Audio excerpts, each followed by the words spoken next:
बिस्मिल्लाहिर्रहमानिर्रहीम, अस्सलाम वालेकुम, गुड मॉर्निंग, सुबह बखैर। आप देख रहे हैं रूही एट 10 और मैं हूं आपकी होस्ट आसमा नौरीन। एक नई सुबह में आपको खुश आमदीद कहते हैं। कैसे हैं आप सब लोग? उम्मीद करती हूँ बिल्कुल ठीक ठाक होंगे और दुआ करते हैं आज का दिन आपका बहुत ही अच्छा गुजरे, हंसते हुए मुस्कुराते हुए खैर आफियत के साथ गुजरे। मंडे का दिन है, यकीनन आपका वीकेंड जो है वो अच्छा गुजरा होगा। और इसके साथ ही हमेशा एक बात करती हूँ कि जैसे ही मंडे स्टार्ट होता है तो एक अच्छी सोच के साथ, एक अच्छी उम्मीद के साथ जो है वो अपने दिन का आगाज किया करें। जब आप इस अच्छी सोच और उम्मीद के साथ जो है वो अपने दिन को लेकर चलते हैं तो आपके बहुत सारे काम जो हैं वो बहुत अच्छे से हो जाते होते हैं। हम अक्सर कहते हैं कि सुबह सुबह यार जब उठते हैं ना, मंडे का दिन आता है, बहुत सारे लोगों को मंडे का दिन जो है ना वो बड़ा बुरा लगता है कि यार मंडे आ गया, क्योंकि वीकेंड गुजार कर आ रहे होते हैं ना। लेकिन जाहिर सी बात है, क्योंकि आपके वीक का स्टार्ट हो रहा होता है और आपने अपने तमाम काम भी करने होते हैं, बच्चों ने स्कूल जाना होता है और इसके साथ जो है जो हाउस वाइफ है उन्होंने तो घर में रहकर जो अपनी जिम्मेदारियां पूरी करनी होती हैं, और इसके साथ ही जो है जो बाहर वर्किंग लेडीज होती हैं या मेल हैं वो अपने काम कर रहे होते हैं। तो लिहाजा अपनी सोच को पॉजिटिव रखें। और हमेशा एक बात करती हूँ कि इंसान को जो है अपने अंदर जो है वो हमेशा इंसान को अपना एनालिसिस करते रहना चाहिए कि आपके अंदर क्या खामियां हैं, क्या बुराइयां हैं, किसी की जात को तकलीफ तो नहीं पहुंच रही है आपकी वजह से, या आप किसी को हर्ट तो नहीं कर रहे। तो फिर जब आप ये चीजें अपने एनालिसिस करते हैं अपना, तो मेरे ख्याल में आप अपनी जात को बेहतर करने की कोशिश करते हैं। तभी आपको पता चलता है कि यार मुझ में ऐसी कौन सी चीजें हैं जिनको बेहतर होने की जरूरत है। और मेरे ख्याल में माशरे में तब्दीली भी तभी अच्छी आती है जब आप अपने ऊपर वर्क करते हैं। तो कम से कम दूसरों के ऊपर उंगली उठाने से पहले जो है वो इंसान को अपने आप को बेहतर करे, ताकि जो है वो एक पॉजिटिविटी जो है वो फैले। इसी के साथ जो है मौसम की अगर बात कर ली जाए तो मौसम अब काफी चेंज भी हो रहा है, तो आपने अपनी सेहत का भी बहुत ज्यादा ख्याल रखना है, अच्छी डाइट लें। और इसके साथ ही आजकल आपको पता है कि वायरल डिजीज बहुत सारी है, तो इनसे आपने बचना भी है। मौसम की बात हो रही है तो चलते हैं अपने सेगमेंट की तरफ। अहमद खान हमारे साथ मौजूद है, अहमद से जानते हैं आज दिन भर मौसम कैसा रहेगा, क्या सूरत हाल? मुल्तान में मौसम की सूरत हाल के हवाले से बात करें तो मुल्तान में जुज़वी तौर पर आज मतला जो है वो अबर आलूद जो है वो दिखाई दे रहा है, और इसके साथ साथ मौसम जो है वो भी काफ़ी हद तक खुशगवार हुआ है, दिन ब दिन होता चला जा रहा है। और इसके साथ साथ आज दिन भर जो है वो मुल्तान शहर में सूरज और बादलों के दरमियान जो है वो आंख मचोली का सिलसिला जो है वो भी जारी रहेगा। मुल्तान शहर में और गिरदोनवा में जो है वो तेज़ हवाएं जो है वो चलने का सिलसिला जो है वो शुरू हो चुका है, जिससे मौसम में जो है वो काफ़ी हद तक तब्दीली भी वाज़ेह तौर पर देखी गई है। मौसम जो है वो दिन ब दिन तब्दील भी होता चला जा रहा है। और इसके साथ साथ महकमा मौसमियात के मुताबिक आज दर्जा हरारत के हवाले से बात करें तो कम से कम दर्जा हरारत जो है वो आज 28 सेंटीग्रेड रिकॉर्ड किया गया, और ज़्यादा से ज़्यादा जो है वो 38 तक जाने का इम्कान जो है वो भी जाहिर किया गया है। इसके साथ साथ हवा में नमी के तनासुब की बात करें तो महकमा मौसमियात के मुताबिक हवा में नमी की तनासुब जो है वो 73% रिकॉर्ड किया गया है। महकमा मौसमियात का मजीद ये कहना है कि मुल्तान में आइंदा 24 घंटों के दौरान जो है वो मौसम जो है वो खुश्क रहने का इम्कान जो है वो भी जाहिर किया गया, और आइंदा 2 रोज़ तक बारिश जो है वो नहीं होगी। मुल्तान और गिरदोनवा का मौसम जो है वो खुश्क होगा। 2 रोज़ तक जो है वो मुल्तान शहर में बारिश का जो है वो कोई भी इम्कान जो है वो कोई भी पेशन गोई नहीं की गई। जी बहुत शुक्रिया अहमद आपका। और इसके साथ ही हमें ज्वाइन किया है जो हमारे रोही के रिपोर्टर हैं ज़ोहेब बुखारी। अस्सलाम वालेकुम। वालेकुम सलाम। कैसे हैं आप? अल्हम्दुलिल्लाह, आप ठीक हैं? अल्हम्दुलिल्लाह जी। अच्छा जी, आज हम थोड़ी इनकी बीट से रिलेटेड बात करेंगे। इसके साथ ही जिस तरीके से आजकल हमारी सियासी सूरत हाल चल रही है, इस टाइम पाकिस्तान पीपल्स पार्टी जो है उनकी क्या एक्टिविटीज चल रही हैं, साथ ही जो है हम कस्टम के बारे में भी जानेंगे, FBR के हवाले से भी बात होगी। और इसके साथ ही इस टाइम जो हमारे डेवलपमेंट के हवाले से बहुत सारे काम जो हैं वो रुके हुए हैं, कुछ हो रहे हैं, कुछ रुके हुए हैं, कुछ को फंड्स के हवाले से जो है वो बहुत सारी हम आए रोज इस पे बात भी करते रहते हैं कि मसाइल बहुत सारे हैं, क्या करें। हम यहाँ पर मसाइल को उजागर भी करते रहते हैं। हमारी कोशिश होती है कि हमारे हुक्मरान जो हैं वो इसको नोटिस लें और चीज़ों को बेहतरी की तरफ लेकर जाएं। सबसे पहले तो हम ये भी देखेंगे क्योंकि पाकिस्तानी टीम जो है वुमेन्स टीम वो भी मुल्तान पहुंची हुई है, और क्रिकेट शायकीन के लिए ये एक अच्छा मैं समझती हूँ कि मौका होता है कि इस तरह के जब इवेंट्स होते हैं तो वो इंजॉय भी करते हैं। जाहिर सी बात है, जो इतने हमारे हालात चल रहे हैं टफ किस्म के, तो लोग जो है वो छोटी छोटी कोई ना कोई खुशी जो है वो बहाना तलाश कर रहे होते हैं। तो उस हवाले से भी जानेंगे। इस टाइम जनूबी अफ्रीका और पाकिस्तानी टीम के दरमियान जो है वो मुकाबला भी होगा, क्रिकेट खेली जाएगी। सबसे पहले तो हम ये जान लेते हैं कि इस टाइम जो है वो पावर शेयरिंग का जो मामला इस टाइम चल रहा है वो जान लेते हैं कि पाकिस्तान पीपल्स पार्टी और हुकूमत में जो है वो डेड लॉक बरकरार है, इस हवाले से बताइएगा। बिस्मिल्लाहिर्रहमानिर्रहीम। इस वक्त हुकूमती सतह पर जो है वो काफ़ी इंटरेस्टिंग जो सूरत हाल है वो इस वक्त जो है वो बनी हुई है। तो पावर शेयरिंग बेसिकली एक वो फार्मूला है जो कि जब हुकूमत बन चुकी थी, यानी हुकूमत बनने से पहले की जो फॉर्मेशन थी, तो मुस्लिम लीग नून ने अपनी हुकूमत बनाने के लिए कुछ पार्टीज़ के साथ जो है वो इत्तेहाद करने की कोशिश की। तो पाकिस्तान पीपल्स पार्टी भी मुस्लिम लीग नून की एक इत्तेहादी पार्टी है, but they are not part of government right now. वो गवर्नमेंट का हिस्सा नहीं है क्योंकि वो वजारतें नहीं ले रहे। तो इस वक्त भी कुछ चीज़ें हैं। पार्लिमानी लीडर है अली हैदर गिलानी, उनकी सदारत में पीपल्स पार्टी ने जो है वो दो जो है वो सिटिंग्स की हैं मुस्लिम लीग नून के साथ गवर्नर हाउस में, और खैर उसमें उसका कोई खास रिजल्ट जो है वो सामने नहीं आया। बेसिकली पावर शेयरिंग ये है कि जहाँ पर पीपल्स पार्टी अक्सरियत में है, मतलब लेट्स से कि मुल्तान में पीपल्स पार्टी अक्सरियत में है, तो पीपल्स पार्टी के पास जो एडमिनिस्ट्रेटिव इख्तियारात हैं वो उनको दिए जाएंगे। इसके अलावा रहीम यार खान भी जो है वो साथ साथ भावलपुर भी जो है वो उनके पास है।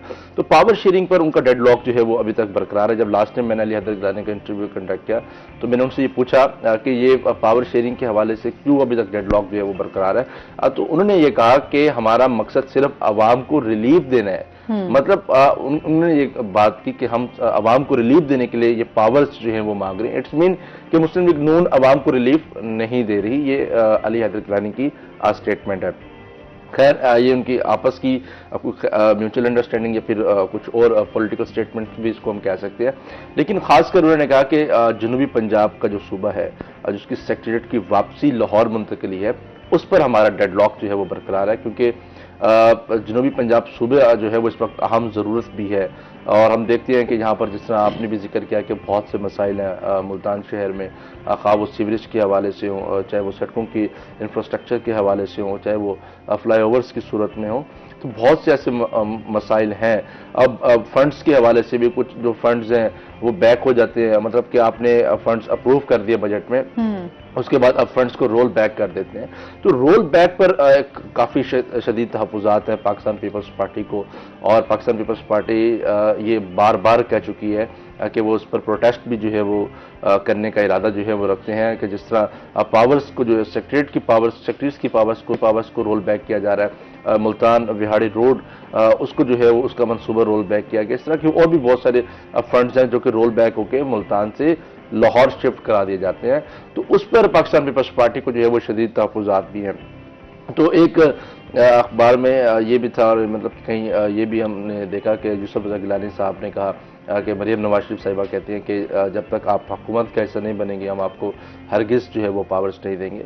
और हमारा नहीं ख्याल कि शायद इस टाइम जब एक ऐसी कंडीशन है, खैर महंगाई की शरह में अब कुछ कमी आ रही है, लेकिन इस मौके पर भी पाकिस्तान पीपल्स पार्टी कभी भी जो है वो गवर्नमेंट का हिस्सा जो है वो नहीं बनेगी। और इसी तरह इनके मामलात जो हैं वो डेडलॉक जो है वो बरकरार रहेंगे। अपर लेवल की अगर हम पॉलिटिक्स की बात करें तो वहाँ पर भी इस तरह की सूरत हाल जो है वो जारी। आईनी तरमीम के हवाले से भी हमने देखा कि यूसुफ रज़ा गिलानी और नायब वज़ीर आज़म इसहाक़ डार के दरमियान कुछ चीज़ों पर जो है वो बहस हुई आईनी तरमीम को लेकर, और इस वक्त सब जो है वो मौलाना फजलुर रहमान साहब को मनाने में जो है वो लगे हुए हैं। गुज़िश्ता रोज़ की बात करें तो हम अगर अपने चैनल्स पे देखें तो फिर सारा दिन मौलाना फजलुर रहमान जो है साहब जो हैं वो चलते रहे, और ये भी कहा जाता रहेगा सोशल मीडिया पर कि आज मौलाना डे जो है वो मनाया जा रहा है। हमने देखा कि बिलावल भुट्टो जरदारी साहब उनको मनाने जाते हैं, फिर वज़ीर दाखिला साहब जो हैं वो जाते हैं, फिर कोई अहम पैगाम लेके बाकी पार्टीज जाती हैं, पीटीआई के लोग जाते हैं। तो इस वक्त मौलाना को जो है वो मनाया जा रहा है। तो रात 11:30 बजे इजलास जो है वो नोटिफिकेशन के मुताबिक कौमी असम्बली का शुरू हुआ, और आज के दिन 12:30 बजे तक उसको मुलतवी किया गया। अब दोबारा से सेनेट का इजलास भी होना है 12:30 बजे दोपहर जो है वो कौमी असम्बली का इजलास भी कॉल किया गया। अब देखना यह है कि क्या डेवलपमेंट्स जो हैं वो सामने आ रही हैं। खैर ये चीज़ें एक अलग हैं। इस वक्त अवाम है वो महंगाई की दलदल में जो है वो फंसी हुई है। हम कंस्ट्रक्शन वर्क देख लें, हम यूटिलिटी स्टोर के मामला देख लें, हम मज़ीद जगहों पे देख लें, हम मार्केट्स की सूरत हाल देख लें, हम सब्जियों फलों की कीमतों की सूरत हाल देख लें, तो आवाम जो है वो काफ़ी मुश्किलात का शिकार है। उनको इस वक्त पॉलिटिक्स की डेवलपमेंट से सूबे से या उससे कोई इस वक्त हम अगर कहें कि सरोकार नहीं है तो ये कहना गलत नहीं होगा। तो कुछ चीज़ें हैं, मतलब एक कंस्ट्रक्शन का एक माहौल है, उसमें लोग जो हैं वो अपनी ज़िंदगी को बसर कर रहे हैं। महंगाई का एक आलम है। मतलब जिसके पास अगर 2 वक्त की खाने की रोटी है तो वो तीसरे वक्त के लिए सोचता है, जिसके पास 1 वक्त है तो वो दूसरे वक्त के लिए उसको लाले पड़ जाते हैं। तो इस तरह जो है वो नफ्सा नफ्सी का एक आलम है और लोग इस तरह अपने सर्वाइवल की जो जंग है उस पर जो है वो काम कर रहे हैं। अच्छा, इसके साथ ही जाहिर सी बात है सियासी मामलात और सियासी सूरत हाल तो इस टाइम जो है वो हमारी अक्सर हमने देखा है कि गंभीर ही नजर आती है और बहुत सारे इश्यूज जो है वो उसमें हमें दिखाई देते हैं कि आए दिन जो है वो कोई ना कोई इस तरह के मसाइल सामने आ रहे होते हैं जिससे हमारी मईशत भी जो है वो भी बदहाली का शिकार हो रही होती है और उसके साथ आवाम तो सफर कर ही रही है। अच्छा, इसके साथ ही जो है हम ये भी जानेंगे इस टाइम जो है मुल्तान में आज पाकिस्तान और जनूबी अफ्रीका वुमेन्स टीम मद्दे मुकाबिल होंगी, इस हवाले से बताइएगा क्या क्या तैयारियां चल रही हैं।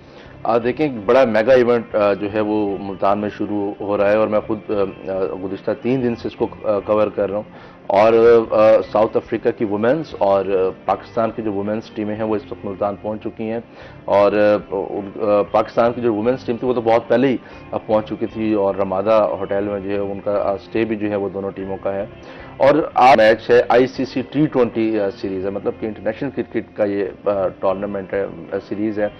तो कल दोनों टीमें के दरमियान जो है वो ट्रॉफी की रूनुमाई भी हुई। दोनों टीमें जो है वो उन्होंने मुल्तान शहर की कुछ जगहों का विजिट भी किया, जैसे किला कोना कासिम बाग है और साथ में नीचे घंटा घर की बिल्डिंग है, वहाँ पर भी जो है वो टीमों ने विजिट किया। और उसके बाद जब वो शाम को स्टेडियम में पहुंचे तो ट्रॉफी की रूनुमाई भी जो है वो की गई। वहाँ पर दोनों टीमों के जो कैप्टन्स थे फातिमा सना और जो साउथ अफ्रीका की जो कैप्टन थी उन्होंने जो है वो प्रेस कॉन्फ्रेंस भी की और दोनों काफ़ी पुरुमीद भी जो है वो इस वाले से नज़र आ रही थी कि क्राउड भी जो है वो उनको सपोर्ट करेगा और वो टीम को लेकर भी जो है वो काफ़ी दोनों टीमों का जो है वो मुल्तान इंटरनेशनल स्टेडियम में पहला मैच होगा। दोनों जो है उनको नहीं पता कि मुल्तान की कंडीशंस कैसे हैं, क्लाइमेट के हवाले से, हवा के हवाले से, शाम के वक्त जब नमी होती है ग्राउंड में, क्योंकि जब हमारा जो ग्राउंड है वो उस सेंटर पर जहाँ पर आपको इर्द गिर्द आपको भट्टे भी जो है वो नजर आएंगे, तो वो कुछ चीज़ें होती हैं कि आपकी कंडीशंस जो है वो शहर की निस्बत वहाँ पर चेंज हो जाती है। तो ये मैच कब से कब तक स्टार्ट होगा, ये भी थोड़ा मैच जो है वो शाम 7 बजे शुरू होगा पाकिस्तानी वक्त के और T20 मैच है, 20 ओवर्स का मैच है और जो शायकीन है उनके लिए ये स्टेडियम के जो दरवाजे हैं वो शाम 5 बजे खोले जाएंगे और जो टीमें हैं वो शाम 6 बजे होटल से स्टेडियम के लिए जो है वो रवाना होंगे। उनको सख्त सिक्योरिटी असार में वहाँ पहुँचाया जाएगा और 5000 से ज़ायद सिक्योरिटी एहलकार अफसरान अपनी ड्यूटी के जो फ्राइज हैं उनको भी जो है वो सर अंजाम दे रहे हैं। तो इंतजामिया भी काफ़ी मुतहरिक है कि इस इवेंट को, इस मेगा इवेंट को कामयाब बनाया जाए, क्योंकि इस माहौल में इस तरह का इवेंट जो है वो मुल्तानियों के लिए किसी नेमत से कम नहीं है। बिल्कुल जी, इस पर मजीद हम बात करेंगे। नाज़रीन, अभी हमने जाना ब्रेक पे, हमारे साथ रहिएगा।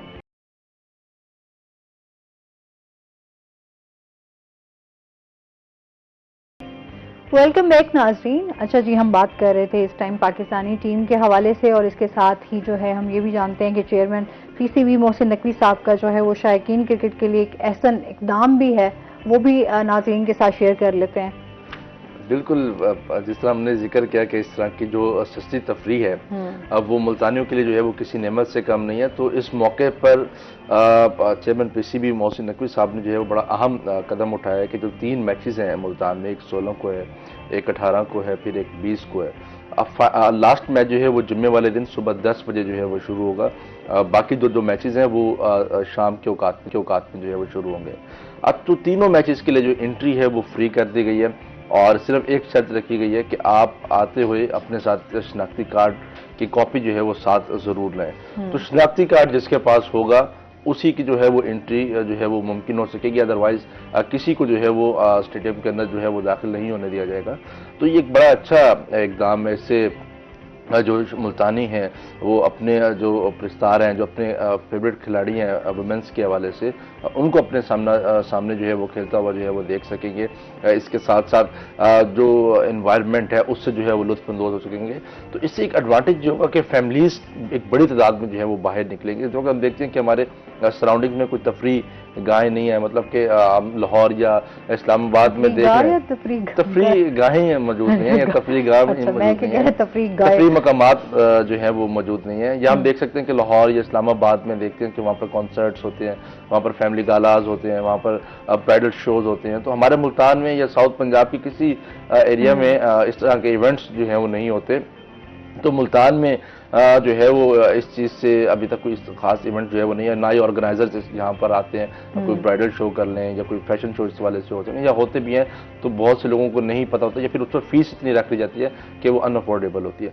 तो यहाँ पर क्रिकेट के लिए आपके लिए कोई फीस नहीं है, आप आए अपने शनाख्ती कार्ड को साथ लें और आके एक पुरसकून इन्वायरमेंट में आप मैच को देखें। 5000 से ज़्यादा एहलकार ड्यूटी के फ़राइज़ सर अंजाम देंगे, पाक फौज और आर्मी के जवान भी जो है वो मौजूद होंगे, CCTV कैमरों की मदद से जो है वो निगरानी की जाएगी। तो एक सुकून दे माहौल में, एक अमन की फ़िज़ा में ये मैचेस जो हैं वो हो रहे हैं। तो चेयरमैन पेशी भी ये जो इंटरटेनमेंट है वो मुल्तानियों को प्रोवाइड कर रहे हैं, तो मुल्तानियों को ये अपॉर्चुनिटी को ग्रैब करना चाहिए, शाम 5 बजे स्टेडियम पहुँचें और अपनी फैमिलीज़ के साथ मैच को इंजॉय करें। सही।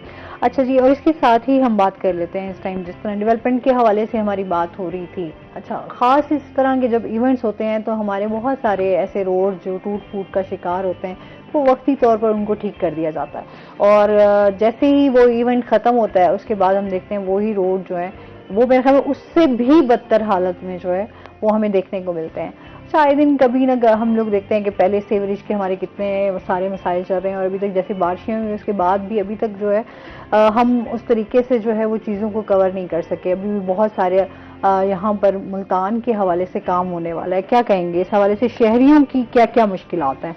देखें, हमारी जो इंतज़ामिया वो पैच वर्क करने में जो है वो बड़ी महारत रखती है। अब जिस तरह हम देखें कि जो हमारा स्टेडियम का जो रोड है, उस रोड पर हम देखते हैं कि जगह जगह जो है वो गड्ढे थे। तो कल अब जब हम जा रहे थे वहाँ से तो वहाँ पर हमने देखा कि मुख्तलिफ जगहों पे पैच वर्क जो है वो हुए हुए थे, मतलब कि टीम्स को कोई मतलब कि प्रॉब्लम या किस तरह के कोई इशूज फेस न करने पड़े। फिर हम देखते हैं कि हमारे जो मजहबी त्यौहार होते हैं, मतलब कि अब रबीउल अव्वल का जुलूस होगा तो हम देखेंगे जहाँ पर जुलूस का रूट होगा वहाँ पर पैच वर्क होंगे, मुहर्रम उल हराम के जुलूस होंगे वहाँ पर पैच वर्क जो हैं वो किए जाएंगे। तो ये भी कम्युनिटी की ही मदद से ये चीज़ें होती हैं, मतलब कि फंड्स कम्युनिटी ही देती है, मतलब शिया कम्युनिटी उनको फंड्स देती है इंतजामिया को कि आप ये वर्क करवाएं। तो हम सिर्फ पैच वर्क तक महदूद हैं। हम देख लें कि BCG रोड है वो टूट फूट का शिकार है। हम ये अपना MDA चौक देख लें कि वहाँ पर चौक के ऊपर ही जो है वो क्राउन फेलियर्स जो हैं वो बने हुए, और सराउंडिंग्स में जो बड़ी बड़ी बिल्डिंग्स हैं। और हम आगे सूरज मैनी वाली तरफ चले जाएं, वहाँ पर इसी सूरत हाल, हम लंगड़ियाल रोड, कासिम बेला देख लें, हम गार्डन टाउन के सराउंडिंग्स में देख लें, कितने अहम रोड है। जो एयरपोर्ट से मुल्हिका जो रोड है, जो पीरागाइब रोड जाता है वो तो बहुत ही उसकी तो बहुत ही ज़्यादा खस्ता हालत है। वहाँ से तो गुजरना जो है किसी इम्तिहान से कम नहीं, अपने आप को अजियत में जो है वो डालने की बात है। मजे की बात यह कि अब तो वहाँ पर रक्शे वाले भी सवारी नहीं लेते कि उनको उल्टा डबल पड़ जाता है, मतलब कि कुछ नुकसान जो है वो रक्शे का हो जाता है या कोई उनको मैकेनिकल इश्यूज जो है वो फेस करने पड़ सकते हैं। तो वहाँ पर तो रक्शे वाले भी जो है वो सवारियाँ लेके जो है वो नहीं जाते। शाम के औकात में फिर वहाँ पर चोरी डकैती की वारदातें का होना बहुत सा मामूल बन चुका है। अब तो दिन के औकात में भी जो है वो चोरी की वारदातें जो है वो रोड के इशूज़ की वजह से बहुत बढ़ चुकी है। अब तो डेवलपमेंट के जो काम है, हमने नादराबाद का अगर हम फ्लाईओवर की बात करें तो वहाँ पर आए रोज वो कोई ऐसे अजीब व गरीब तरीके से वो फ्लाईओवर को बनाया गया है कि ना उसका मतलब कि 2 वे उसकी या 1 वे के हवाले से कुछ समझ नहीं आता कि ट्रैफिक की मूवमेंट जो है वो कहाँ से होगी। तो वो बेख्याली में जब यहाँ से भी लोग आते हैं, यहाँ से भी लोग आते हैं, तो वो आपस में जब अटैच होते हैं तो उनको नहीं पता होता कि यहाँ से कौन आ रहा है और वहाँ से कौन आ रहा है, तो हादसा जो है वो जन्म लेते हैं। मतलब एक बेढंगा सा जो फ्लाईओवर है उसको बना दिया गया। अच्छा, फ्लाईओवर से अगर हम साइड्स की बात करें तो वहाँ पर भी जो है वो हमने देखा कि वहाँ पर भी क्राउन फेलियर्स जो है वो पड़े हुए, सारा नीचे कच्चा जो है वो पड़ा हुआ है, ना उसको मेटल रोड बनाया गया। तो ये जो सूरत हाल है, जो ठेकेदार था वो भाग गया। अब ठेकेदार कौन से, पॉलिटिकल सियासी बुनियादों पे जब ठेके दिए जाएंगे तो फिर ऐसे ही सूरत हाल होगी। अब हमने देखा जब बारिशें हुई लास्ट टाइम, जब 42 साल रिकॉर्ड टूटा, तो हमने देखा कि बहुत सारे घरों के बाहर जो है वो क्राउन फेलियर्स हो गए। लोगों की जो इमारतों की बुनियादें थी उनमें जो है वो पानी चला गया। तो ये सूरत हाल है वासक के हवाले से, डेवलपमेंट के हवाले से। हम 6 नंबर की तरफ अगर हम जाएं तो वहाँ पर एक प्लाजा जो है बन रहा है, तो बोस्टन रोड की भी सीवरेज लाइन काफ़ी खस्ता हाल का जो है वो शिकार है। वहाँ पर भी आपको बड़े बड़े क्राउन फेलियर्स जो हैं वो नजर आएंगे। तो अब तो ये पता चल रहा है कि आप जा रहे हो तो अचानक से कोई क्राउन फेलियर हो जाए, तो अब तो ये माइंड में भी जो है वो आता है। ये सब हमारे नाकिस मटेरियल के इस्तेमाल की वजह, जिसकी वजह से जो मुसीबतें हैं वो शहरियों को जो है वो भुगतना पड़ती है। अच्छा, इसके साथ ही फिर हम बात कर लेते हैं इस टाइम टैक्स के हवाले से जो है वो तमाम लोग ही बहुत ज़्यादा इस टाइम मुश्किलात का शिकार हैं कि हर चीज़ पर टैक्स लगा दिया गया है। तो FBR के हवाले से बात कर लेते हैं कि इस टाइम जो है FBR की क्या एक्टिविटीज़ चल रही हैं और जो टैक्स चोरी करते हैं उनके ऊपर क्या एक्शन हो रहा है। देखें, सेल्स टैक्स एक बड़ा इंपॉर्टेंट टैक्स है। मतलब कि आप मुख्तलिफ डिपार्टमेंटल स्टोर्स में जाते हैं तो वहाँ पर आपसे जायद मतलब कि आपने बुटीक के कोई कपड़े लिए तो वहाँ से आपसे ज़्यादा टैक्स ले लिए जाते हैं, या आपने डिज़ाइनर्स से कोई लिए या आपने कहीं डिपार्टमेंटल स्टोर्स पे या मार्ट में जाते हैं तो वो आपसे कुछ पैसे ज़्यादा चार्ज करते हैं, वो टैक्स की बुनियाद पे होते हैं। लेकिन वो सिर्फ आपकी इनवॉइस तक होते हैं, उनका जो डायरेक्ट डाटा होता है वहाँ तक नहीं जा रहा होता। अगर कहीं कहीं POS यानी कि पॉइंट ऑफ सेल्स की अगर डिवाइस लगी होती है तो उस डिपार्टमेंट का जो डाटा है वहाँ तक जा रहा होता है। तो अभी रिसेंटली कार्रवाई की गई है शंग्रीला के अगेंस्ट। शंग्रीला की कैंट ब्रांच और मॉडल टाउन ब्रांच को जो है वो इसी बुनियाद पर जो है वो सील किया गया, और उससे पहले शंग्रीला की 9 नंबर वाली जो ब्रांच थी वहाँ पर 5 लाख का जुर्माना भी जो है वो किया गया था। तो इसी तरह मजीद भी जो मार्केज हैं या फिर होटल्स हैं या रेस्टोरेंट्स हैं उनको भी वार्न किया गया है कि वो सेल्स टैक्स को अपना यकीनी बनाएं। जो डिपार्टमेंटल स्टोर्स हैं जो कि आवाम से ज़्यादा पैसा वसूल करते हैं और हुकूमती ख़जाने को जो है वो नुकसान पहुंचाते हैं, तो उनको भी जो है वो ख़ास तौर पर वार्न किया गया है कि इस तरह की कार्रवाई, इस तरह की डिफ़िकल्टीज़ आपको भी जो है वो फेस करनी पड़ सकती हैं। तो FBR काफ़ी मुतहरिक भी है टैक्स के हवाले से, टैक्स कलेक्शन के हवाले से। अब जिस तरह सिर्फ चंद महीने ही बाकी रह गए हैं, जब सालाना गोशवारों के हवाले से अभी FBR नोटिस जो है वो जारी करेगा, और हर साल FBR के जो रिडार में लाखों की तादाद में ऐसे लोग होते हैं जो लोग जिन्होंने वक्ती तौर पर अपने आप को उसमें जमा करवाया होता है, मतलब रजिस्टर करवाया होता है, लेकिन फिर वो सालाना गोशवारा जो है वो अदा नहीं करते। तो बहुत सारी डिफ़िकल्टीज FBR को उस मद में भी जो है वो फेस करनी पड़ती हैं। फिर इन्होंने मुख्तलिफ हरबे भी इस्तेमाल किए, सिम्स ब्लॉक कर दी, गैस के बिजली के कनेक्शन मुनक़ता करने के हवाले से चीज़ें सामने आई, या फिर इस हवाले से दीगर कुछ स्टेप्स लेने के हवाले से कुछ चीज़ें जो हैं वो सामने। ये सब IMF से था कि आपने रेवेन्यू जो है वो जनरेट करना है। तो ताजिर दो स्कीम आई कि ताजिर जो छोटे छोटे ताजिर हैं, जो रिटेलर्स हैं, दुकानदार हैं, परचून फरोश हैं, उनसे कैसे टैक्स वसूल करना है। लेकिन बदकिस्मती से वो स्कीम भी बुरी तरह से जो है वो नाकाम हुई, और जिस तरह फिर ताजरों ने पूरे मुल्क में इकट्ठे हो गए और एक ही दिन सब ने जो है वो हड़ताल की, जिस पर अभी तक की रिपोर्ट्स के मुताबिक FBR भी जो है वो घुटने टेकने पर मजबूर हो गया था। अब तो देखते हैं आने वाले दिनों में FBR जो है वो अपनी सिमत को कहाँ पर लेके जाता है, और टैक्स रेवेन्यू जनरेशन के हवाले से, रेवेन्यू जनरेट करने के हवाले से कौन से अमली इक़दाम जो है वो किए जाएंगे, जो कि आवाम को भी जो है वो रिलीफ मिल सके और FBR को अपना टारगेट भी अचीव कर सके। सही, इसमें मजीद भी हम बात करेंगे। नाज़रीन, अभी हमने जाना ब्रेक पे, हमारे साथ रहिएगा।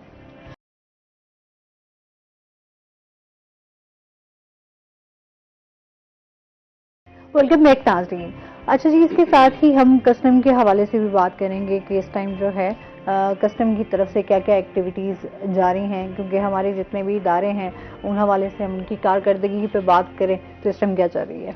देखिए, कस्टम इंटेलिजेंस इस वक्त काफ़ी मुतहरिक जो है वो नज़र आ रहा है। Director custom intelligence and investigation Saeed Bhattu, जो कि अभी उन्होंने जो है वो गालबन 1 से 1.5 महीना हुआ उन्होंने चार्ज लिए, और उनके अंडर सुपरविजन में 2 बड़ी एक्टिविटीज़ जो हैं वो अब हुई हैं। एक तो अभी कस्टम इंटेलिजेंस ने अभी एक डिस्ट्रक्शन सेरेमनी जो है वो हेल्ड की है ड्राई पोर्ट पर, जहाँ पर 1.5 अरब रुपए मालियत का जो सामान है उसको नजर आतिश किया है। 87 टन जो है वो टोटल जो सामान का वजन था, और उसमें छालियाँ थी, उसमें मुंशियात, सिगरेट और उसके साथ साथ लिकर और दीगर जो चीज़ें थी वो शामिल थी, और उसके साथ साथ जो दीगर ऐसा सामान था जो कि गैर कानूनी भी था, उसको जो है वो तहवील में लिया गया था।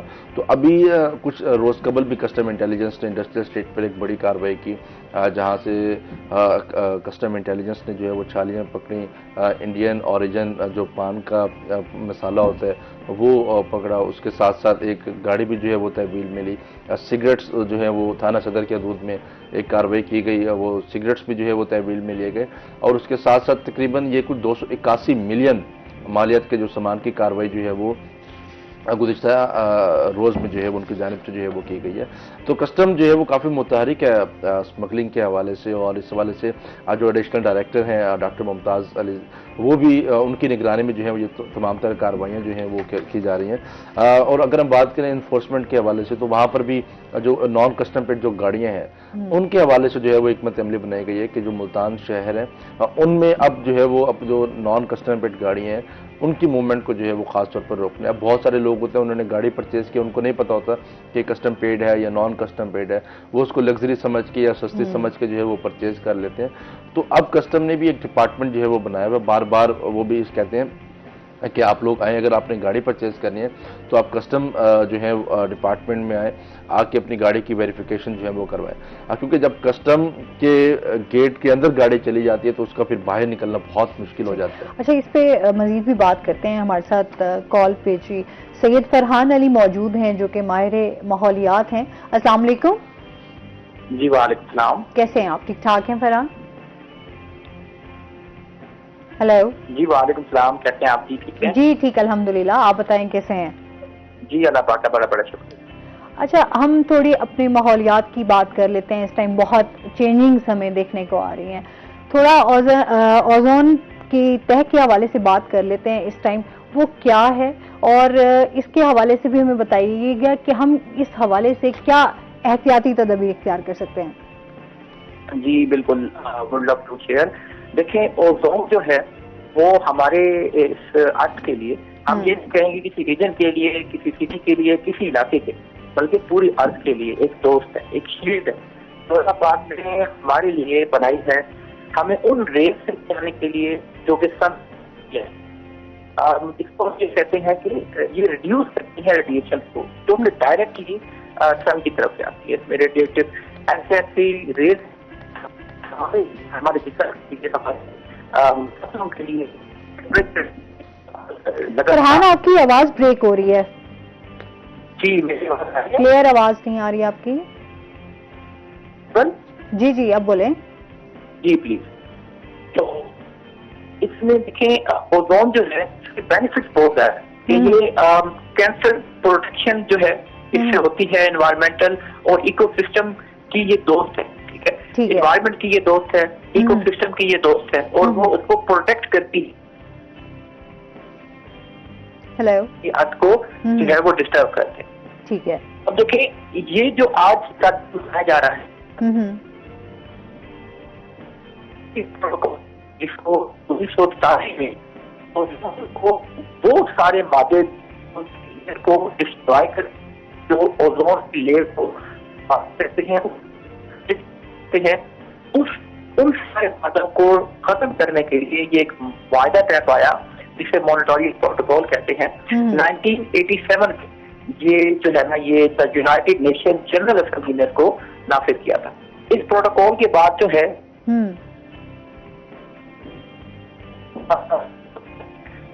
में से निकलने वाले वो केमिकल जो कि ओजोन को बर्बाद करते थे, खराब करते थे, तो उसको खत्म किया गया इस मॉनिटरी प्रोटोकॉल से, और 99% तक मरलेवार इसको डिक्रीज करते थे।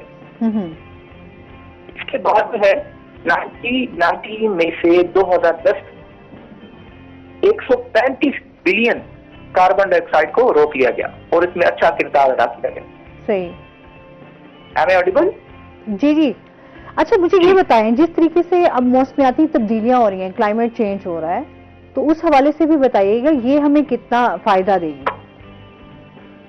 सॉरी, आपकी आवाज थोड़ी ब्रेक हो रही है, कैन यू रिपीट? मैं ये कह रही हूँ कि हमारे यहाँ पे क्लाइमेट चेंज है, माहौल अब जैसे हमारा जो है मौसम भी चेंज हो रहा है, काफी तब्दीलियां आ रही हैं, तो ओजोन टैग जो है इसका हमें क्या फायदा पहुंच सकता है?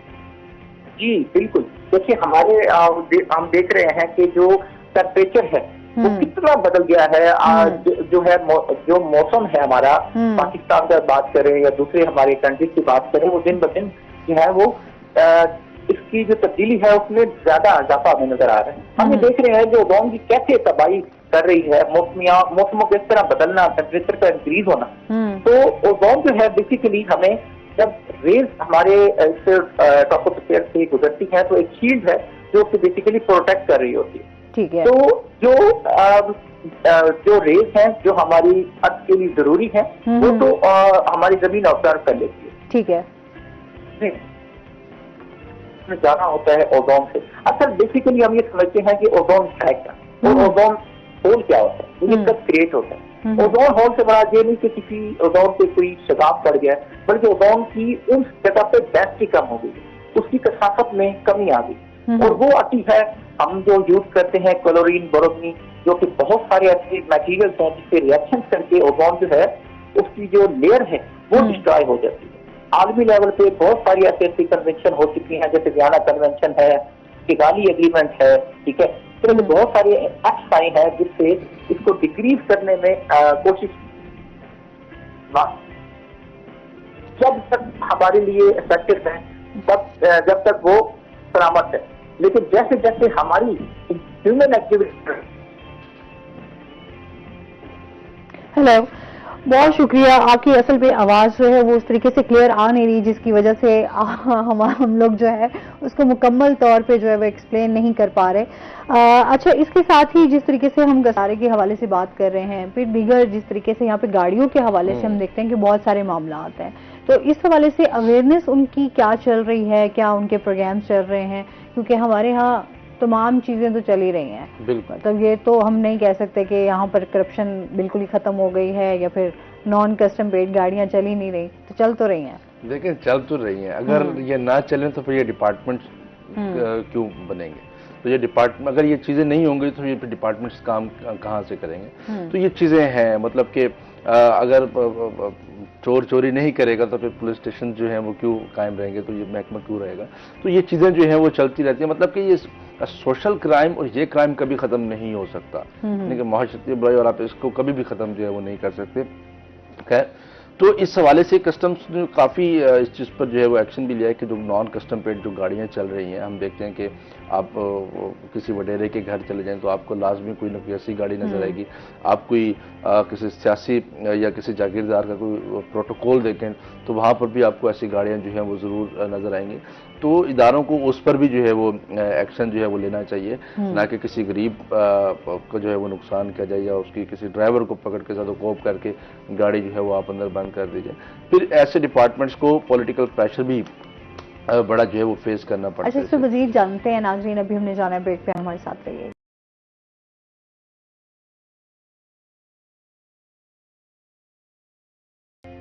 वेलकम बैक नाज़रीन। अच्छा, ये चीज़ें तो चलती रहेंगी, साथ साथ जो है आपको पता है कि ईद मिलादुन नबी सल्लल्लाहु अलैहि वसल्लम की भी ख़ास तैयारियां चल रही हैं और हर जगह मिलाद मनाए जा रहे हैं, और इसके साथ ही जो है वो कल रैली भी निकाली जाएगी, जुलूस भी निकाले जाएंगे। उसके हवाले से भी सुहेब से जानते हैं। सुहेब, क्या तैयारियां चल रही हैं? देखें, ईद मिलादुन नबी सल्लल्लाहु अलैहि वसल्लम जो है वो कल मनाया जाएगा, और इस हवाले से अगर हम बात करें तो मुल्तान शहर को जो है वो इस वक्त बरकी कुमकुमों से और दुल्हन की तरह जो है वो सजा दिया गया। अगर हम शाम के औकात में अपने घरों से जब बाहर निकले तो हम देखते हैं कि मसाजिद को जो है वो सजाया गया है, हम देखते हैं कि सरकारी अमारात को जो है वो सजाया गया है। तो जब हम मतलब कि जब इस एज में थे तो हमारे में भी एक जोश और जज्बा होता था, घरों में झंडियाँ लगाते थे, हम बरकी कुमकुमें जो है वो लगाते थे। तो अब भी जिस तरह मसरूफियात का एक दौर है, मतलब कि एहतराम और अकीदत तो है ये, लेकिन ये जोश मतलब कि उस एज में बहुत ज़्यादा था। तो अब भी हम देखते हैं कि मुख्तलिफ स्टॉल्स पर बच्चों की एक बड़ी तादाद जो है वो मौजूद है, अपने वालिदैन के साथ आती हैं, वहाँ पर परचेजिंग भी जो है वो कर रहे हैं, मतलब कि घर के सजावटी सामान को जो है भी परचेज कर रहे हैं, बैजेस वगैरह भी जो हैं वो ले रहे हैं। तो इस हवाले से स्टॉल्स पर भी जो है वो काफ़ी रश है। तो अगर हम कल के इंतज़ामी सूरत हाल के हवाले से बात करें तो कल जुलूस जो हैं वो निकाले जाएंगे, मुख्तलिफ जुलूस जो हैं वो निकाले जाएंगे, न्यू मुल्तान से जुलूस निकाला जाएगा। इसके अलावा हम बात करें तो फिर मुख्तलिफ जगहों से, मतलब मुख्तलिफ छोटे बड़े जो जुलूस हैं मुख्तलिफ मसाजिद से वो निकाले जाएंगे जो कि कदीमी जुलूस हैं। और अगर हम बड़े इवेंट की बात करें तो मुमताज़ाबाद में 100 मन के जो हलवा है वो तैयार किया जाता है और उसको हज़ारों अकीदतमंदों में जो है वो तकसीम भी जो है वो किया जाता है, वो नजराने के तौर पर, लंगर के तौर पर। तो इसी तरह दीगर एक्टिविटीज़ भी होती हैं, लोग बाहर निकलते हैं, कहीं पर मॉडल्स बने होते हैं। अगर हम अंदरून शहर चले जाएं तो वहाँ पर आपको बहुत सी मुनफरिद चीज़ें भी जो हैं वो नज़र आएंगी, आपको वहाँ पर मॉडल्स बने हुए नज़र आएंगे। वहाँ पर भी ऐसा लगता है कि पूरा शहर जो है वो वहाँ पर आबाद होता है, लोगों ने अपने घरों की सजावट की होती है। और इसके अलावा वहाँ पर हम देखते हैं कि पिंजरे में शेर लाया जाता है, मुख्तलिफ चीज़ें जो हैं वो वहाँ पर नुमाइश के लिए जो हैं वो लाई जाती हैं। तो एक बड़ा अच्छा आसमा होता है और इस वक्त भी मुल्तान शहर को जो है वो दुल्हन की तरह बरकी कुमकुमों से सजा दिया गया। सही। अच्छा, मजीद भी जानते हैं, इसके साथ ही नाज़रीन चलते हैं अपने सेगमेंट की तरफ। आज के भाव राना बिलाल हमारे साथ मौजूद हैं, उनसे जानते हैं आज मार्केट में सब्जियों फलों के क्या रेट्स हैं। जी बिल्कुल, सब्जियों और फलों के आज के भाव की बात की जाए तो सब्जियों और फलों की कीमतों में बदस्तूर महंगाई की लहर बरकरार है। सरकारी नरकों पर अमल दरामद करवाने में मुल्तान की ज़िली इंतज़ामिया मुकम्मल तौर पर गैर फाल हो चुकी है। कीमतों की बात करते हैं तो कीमतों में सरकारी नरकों और मार्केट रेट में अच्छा खासा डिफरेंस देखने में आ रहा है। इस वक्त सरकारी नरकों के मुताबिक अदरक का रेट तो 560 रुपये फ़ी किलो के हिसाब से मुकर्रर कर दिया गया है, जबकि मार्केट में अदरक ने भी तकरीबन 7 सेंचुरियाँ क्रॉस करते हुए 750 रुपये फ़ी किलो के हिसाब से फ़रोख्त किया जा रहा है। जबकि लहसुन के सरकारी रेट में जो है वो तकरीबन अच्छा खासा इजाफा देखने में आया, 450 रुपये से बढ़कर 480 रुपये फ़ी किलो के हिसाब से सरकारी नरकों के मुताबिक मुकर्रर किया गया है। जबकि मार्केट में इस वक्त लहसुन ने भी 6 सेंचुरियाँ क्रॉस कर रखी हैं। जबकि मटर का जो सरकारी रेट है वो तकरीबन 330 रुपये फ़ी किलो के हिसाब से मुकर्रर किया गया है, जबकि वो मार्केट में इस वक्त 500 रुपये फ़ी किलो के हिसाब से मार्केट में दस्तयाब है। इसी तरह हर हांडी में इस्तेमाल होने वाली हरी मिर्च, टमाटर और प्याज की बात की जाए, जिसमें जो है वो प्याज का सरकारी रेट तो 120 रुपये मुकर्रर किया गया है, जबकि मार्केट में प्याज इस वक्त 210 रुपये फ़ी किलो के हिसाब से फ़रोख्त किया जा रहा है। जबकि टमाटर मार्केट में 160 और हरी मिर्च 150 रुपये फ़ी किलो के हिसाब से फ़रोख्त की जा रही है। बुनियादी सब्जियों में इस वक्त शिमला मिर्च का सरकारी रेट तो 106 रुपये मुकर्रर है, जबकि मार्केट में इस वक्त शिमला मिर्च 250 रुपये फ़ी किलो के हिसाब से फ़रोख्त की जा रही है। जबकि बंद गोभी का सरकारी रेट तो कम है, वो मार्केट में इस वक्त 160 रुपये फ़ी किलो के हिसाब से फ़रोख्त की जा रही है। जबकि सब धनिया मार्केट में 200 रुपये फ़ी किलो के हिसाब से दस्तयाब है। इसी तरह और दीगर बुनियादी सब्जियों की बात कर ली जाए, जिसमें टींडा तकरीबन 300 रुपये, भिंडी 170 और करेला तकरीबन 200 रुपये फ़ी किलो के हिसाब से फ़रोख्त किया जा रहा है। फलों की कीमतें भी जो है वो गरीब आदमी की पहुँच से दूर है। इस वक्त फलों में पपीता 350 रुपये, सेब 300 रुपये और अनार 250 रुपये फ़ी किलो के हिसाब से मार्केट में दस्तयाब है। जबकि आलू बुखारा 450, नाशपाती 300 और अमरूद 200 रुपये फ़ी किलो के हिसाब से फ़रोख्त किए जा रहे हैं। जबकि और फलों की बात की जाए, जिसमें अंगूर का सरकारी रेट तो तकरीबन 320 रुपये मुकर्रर है, जबकि मार्केट में इस वक्त 400 रुपये फ़ी किलो के हिसाब से फ़रोख्त किया जा रहा है। आड़ू 300 रुपये और केला फिर दर्जन के हिसाब से तकरीबन 200 रुपये दर्जन के हिसाब से फ़रोख्त किया जा रहा है। सब्जी और फलों की कीमतों में सरकारी नरखों में कमी लाने की और जो है वो साख्ता महंगाई को कम करने के हवाले से शहरियों ने आला हुकाम से यही मुतालबा किया कि लिहाजा इस चीज़ पर कमी लाई जाए, ताकि हर गरीब आदमी सब्जी और फल खरीद कर सके। बहुत शुक्रिया राना बिलाल आपका। अच्छा जी, महंगाई की वजह से हर बंदा इस टाइम बहुत ज़्यादा परेशान है, और जहाँ पर हम देखते हैं कि फल इतने महंगे हैं, वहाँ पर सब्जियाँ भी बहुत ज़्यादा महंगी होती जा रही हैं। अच्छा, सीजनल सब्जियाँ भी जो है वो आपको जो है वो महंगी हैं, क्योंकि मौसम भी अब चेंज हो रहा है, तो मौसम चेंज होने के साथ साथ जो है वो अब सब्जियाँ भी आपकी जो है वो भी आ रही हैं, फल भी नए आ रहे हैं। तो लिहाजा जो है मैं कहती हूँ कि चलें आप जो है वो हमारी हुकूमत इस तरफ भी तवज्जो दे कि आवाम को इस तरफ भी रिलीफ दे। महंगाई के हवाले से क्या कहना चाहेंगे? देखिए, यहाँ पर सबसे अहम चीज़ ये है कि आपके पास तो स्पेशल मजिस्ट्रेट्स मौजूद हैं, मतलब जिनका काम है कि आपने जो प्राइस कंट्रोल मजिस्ट्रेट्स मौजूद हैं, उनका काम ही यही है कि उन्होंने मार्केट्स के जो रेट हैं उनको सरकारी निर्ख के मुताबिक जो है वो आवाम तक वो चीज़ पहुँचानी है। लेकिन यहाँ पर यह होता है कि आपने एक हफ्ते में एक इजलास तलब कर लिया और सबको आपने खींच दिया, जी आपने कोई वो नहीं करने देना है, मतलब कि आपने रेट्स को कंट्रोल रखने हैं, हमें कोई शिकायत ना ये हो। उसके बाद हम देखते हैं कि वो 1-2 पर्चियाँ, 2-3 जुर्माने होते हैं, फिर वही सूरत हाल जो है वो होती है। हम देखते हैं कि MDA चौक पर सब्जी और फलों के और रेट हैं, दिल्ली गेट में और रेट मिलते हैं आपको, कैंट में आपको और रेट, मतलब कि इलाके के साथ हिसाब से आपको जो है वो रेट मिल रही होती है। लेकिन चीज़ वही होती है, वही चीज़ आपको मंडी से मिल रही है, वही चीज़ आपको यहाँ से आपको MDA चौक से भी उसी तरह मिल जाएगी। यहाँ पर क्या होता है कि आपको वो साफ़ सुथरा करके वो चीज़ आपको रख देती है। तो ये सूरत हाल है। आवाम को रिलीफ के हवाले से जो डिपार्टमेंट्स बनाए गए हैं, उनका काम है कि वो आवाम को बराह रास्त रिलीफ जो है वो दिया जाए, चेक एंड बैलेंस जो है वो किया जाए। तो यहाँ पर तो मनमानी कीमतें जो है वो चल रही हैं। लेट से कि जैसे अगर जो सीजनल सब्जी है उसकी अगर कीमत 100 रुपये है, तो यहाँ पर आप देखें कि वो आपको 150 में मिलेगी। जो रेडी वाला होगा वो जो आपकी गली में होगा वो आपको डिफरेंट रेट पर आपको देगा। तो इस तरह वो आपको एक अलग से इमोशनल ब्लैकमेल करेगा, जी देखें जी मैंने तो इतनी मेहनत की है, मैं वहाँ से लाया भी हूँ, मैंने इतने पैसे भी दिए, मैं मेहनत भी कर रहा हूँ। तो इस तरह की जो चीज़ें हैं, मतलब कि अवाम जो है वो चारों तरफ से मुश्किलात का जो है वो आप भी बहुत शिकार हैं जितने इसमें। बहुत शुक्रिया आपका। और इसके साथ ही नाज़रीन, अभी हमने ब्रेक पे जाना है। जब हम ब्रेक से वापस आएंगे तो हमारे साथ कुछ और गेस्ट मौजूद होंगे, हमारे साथ रहिएगा।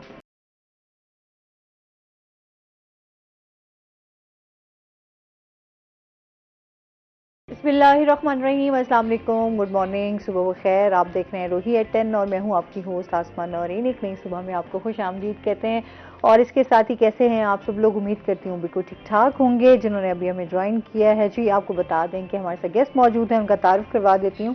हमारे साथ मौजूद हैं जी प्रोफेसर अशरफ जावेद साहब, जो कि एजुकेशनिस्ट हैं। अस्सलाम वालेकुम, कैसे हैं आप? ठीक ठाक हैं, वेलकम करते हैं अपने शो में आपको। और इसके साथ ही हमारे साथ जो दूसरे गेस्ट मौजूद हैं वो हैं जी नदीम कैसर साहब, हमारे साथ मौजूद हैं, जो कि स्पोर्ट्स एनालिस्ट हैं। अस्सलाम वालेकुम, कैसे हैं आप? ठीक ठाक हैं, वेलकम करते हैं अपने शो में आपको। जब भी स्पोर्ट्स की बात होती है तो फिर हम जो है ना नदीम साहब को दावत देते हैं कि लाजमी आए। स्पोर्ट्स के हवाले से जो है वो माशाल्लाह महारत रखते हैं, तो फिर हमें भी इनसे सीखने को बहुत कुछ मिल जाता है।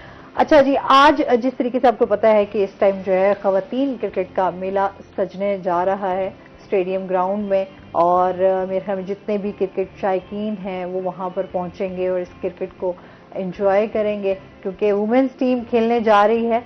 तो जाहिर सी बात है यहाँ पर इस तरह का इवेंट जो है, वैसे तो इवेंट्स होते रहते थे, लेकिन ये कि पहला वुमेन्स इवेंट होने जा रहा है, तो मेरा ख्याल में तमाम जितनी भी हमारी फैमिलीज हैं उनको जाना चाहिए, बच्चियों को भी लेके जाना चाहिए और इस खेल को एंजॉय करना चाहिए। हम इनसे जानेंगे इस टाइम क्या क्या चैलेंजेस भी हैं और पाकिस्तानी टीम में क्या चेंजिंग्स लेकर आए हैं वुमेन्स टीम में ख़ास तौर पे। और इसके साथ ही जो है हम आज तालीम के हवाले से तो हम हमेशा बात करते ही रहते हैं, जहाँ स्पोर्ट्स की बात हो रही होती है वहाँ तालीम की बात भी हो रही होती है कि हमने अपने तालीमी मयार को जो है वो कितना बेहतर करना है। इस टाइम हमारी जो करंट सिचुएशन चल रही है एजुकेशन के हवाले से, हमारे बहुत सारे मसाइल भी हैं, स्टूडेंट्स के भी बहुत सारे मसाइल हैं। मतलब हम लोग जो है हमारी जो प्रायोरिटीज़ हैं वो काफ़ी चेंज हैं, तो लेकिन उसके बावजूद भी हमने जो है वो कंपटीशन है जी, इस टाइम आपको पता है जिद्दत आती जा रही है, टेक्नोलॉजी एडवांस होती जा रही है। एजुकेशन के हवाले से अगर हमने आगे इसको ना लेकर चले तो फिर हम तरक्की उस तरीके से नहीं कर सकते। तो ये तमाम चीज़ें कि हमारा तालीमी मेयार क्या है, इसको किस तरीके से बेहतर किया जा सकता है, क्या क्या पॉलिसीज़ जो हैं वो बनाई जानी चाहिए।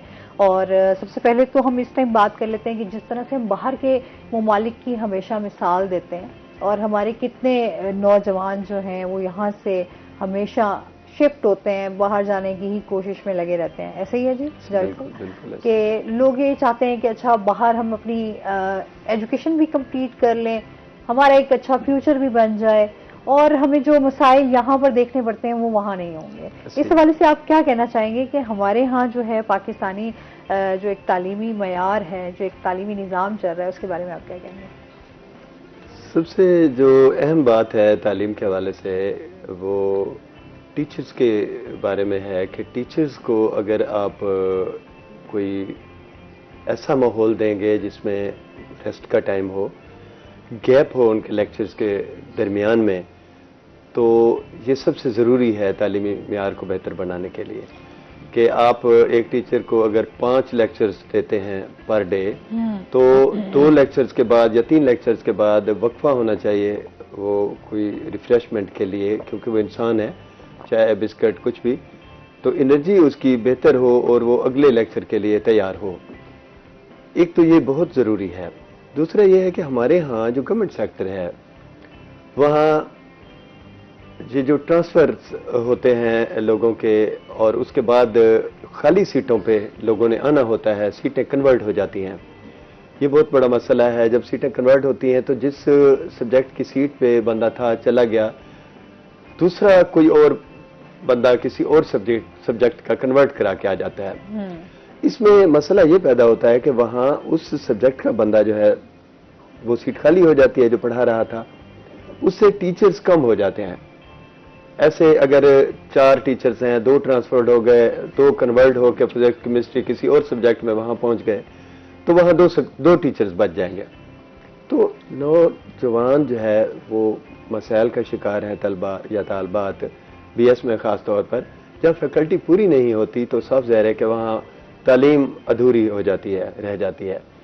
तो बहुत सारे कॉलेजेस में ये मसला चल रहा है। दूसरा यह कि एक बैच है 2012 बैच, हालिया उनकी प्रमोशन हुई, उन्हें अपग्रेड नहीं किया गया उनकी ओन सीट्स पर जहाँ वो थे, तो वो मुख्तलिफ शहरों में चले गए हैं।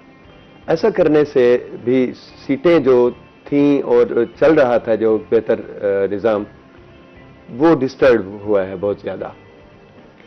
रही तालीमी मेयार की बात, तो अगर हम बाहर देखते हैं तो बाहर तालीम पर बहुत ज़्यादा खर्च किया जाता है। वहाँ का फर्नीचर, वहाँ का इंफ्रास्ट्रक्चर, वहाँ के टीचर्स, वहाँ मीटिंग्स होती हैं, चीज़ों को बूस्ट अप किया जाता है और फरसूदा बहुत सारी चीज़ों को ख़त्म कर दिया जाता है और उनका तमाम जो निज़ाम है वो डिजिटलाइज्ड है। यहाँ हमारे यहाँ बदकिस्मती से हमारा जो निज़ाम है डिजिटलाइज्ड नहीं है। हमारे यहाँ वही मार्कर और वाइट बोर्ड है, वहाँ ज़रूरत है, मैं समझता हूँ, डिजिटल सेटअप की कि आप वहाँ मूवीज़ दिखाएं बच्चों को। इस तरह की बहुत सारी चीज़ें हैं जिनकी कमी है। उसके बाद कॉन्फ्रेंसेस, जो जदीद मौज़ूआत हैं हमारे यहाँ उन पे कॉन्फ्रेंसेस नहीं हो रही। बाहर हर दूसरे तीसरे रोज़ कोई ना कोई अहम कॉन्फ्रेंस किसी अहम मौजू पर होती है और उसमें बाहर से मुख्तलिफ यूनिवर्सिटीज़ के स्कॉलर्स को, डॉक्टर्स को बुलवाया जाता है। तो बहुत अच्छा वहाँ इस तरह का तालीमी मेयार भी है और तालीमी तरक्की भी है। पोस्ट डॉक्टोरल तक वहाँ लोग पढ़ते हैं मुख्तलिफ शोबों में, जदीद तर्ज तालीम है। हमारे यहाँ इस तरह की पेशरफ्त नहीं हो रही। अगर पोस्ट डॉक्टोरल की बात की जाए तो मैं मलेशिया में IIUM international Islamic university of Malaysia और स्टेक का स्टूडेंट हूँ पोस्ट डॉक्टोरल में, फेलोशिप में। तो जहाँ का और वहाँ का तालीमी निज़ाम ज़मीन आसमान का फ़र्क है। वहाँ बहुत ज़्यादा एंटरटेनमेंट पर खर्च किया जाता है। नाश्ता होगा कॉन्फ्रेंस के दौरान, फिर लंच होगा, उसके बाद असराना होगा और इतना वो चीज़ें वहाँ होती हैं खाने पीने के लिए कि आप घर भूल जाते हैं। आप ऐसा समझते हैं कि घर भी यही है और तालीमी जो एक कॉन्फ्रेंस का एक माहौल है वो आपको बहुत ज़्यादा नॉलेज देता है और पूरे वर्ल्ड से लोग आते हैं वहाँ। अर्जेंटाइन से लेकर यूरागोए तक वहाँ आपको लोग मिलेंगे। कॉन्फ्रेंस के बाद उनके साथ आप बैठेंगे, शेयर करेंगे अपनी फीलिंग्स को।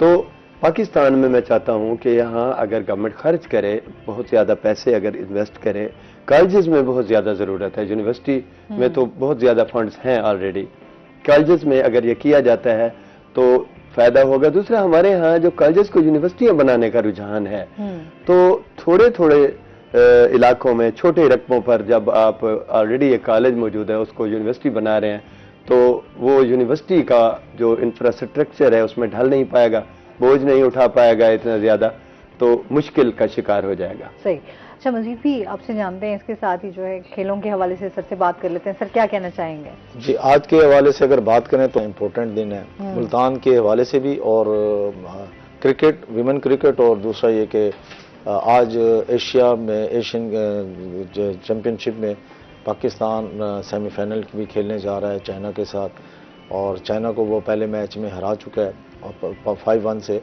तो ये भी कुछ देर में शुरू होने वाला मैच है।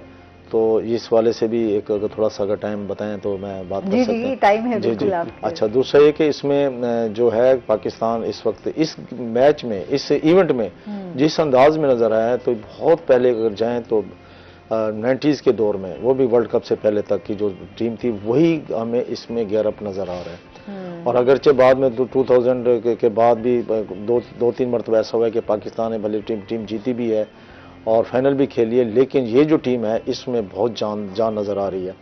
और एशिया में अभी पाकिस्तान भले इंडिया से पिछला लास्ट जो पूल मैच था हारा, लेकिन ये भी पाकिस्तान की सेंस में जीत थी कि पाकिस्तान का जो मार्जिन था हार का वो कम था और पाकिस्तान ने पहले मैच में बर्तरी भी ली।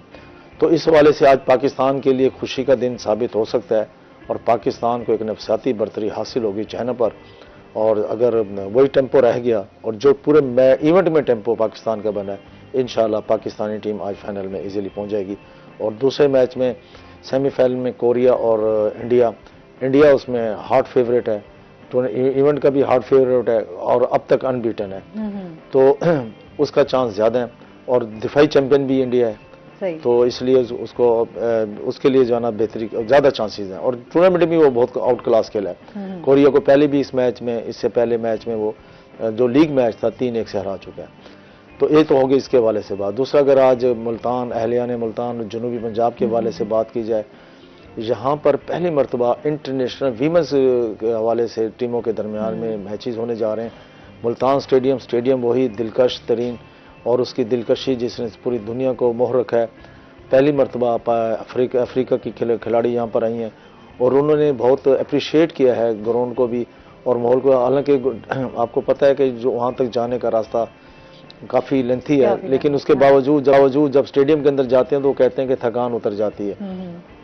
कल ट्रैक पे इस मौजू पे बात नहीं हुई, लेकिन उनकी कप्तान से ड्यूरिंग द प्रेस कॉन्फ्रेंस उन्होंने इस हवाले को कहा कि मुल्तान का स्टेडियम उनको भी पसंद है।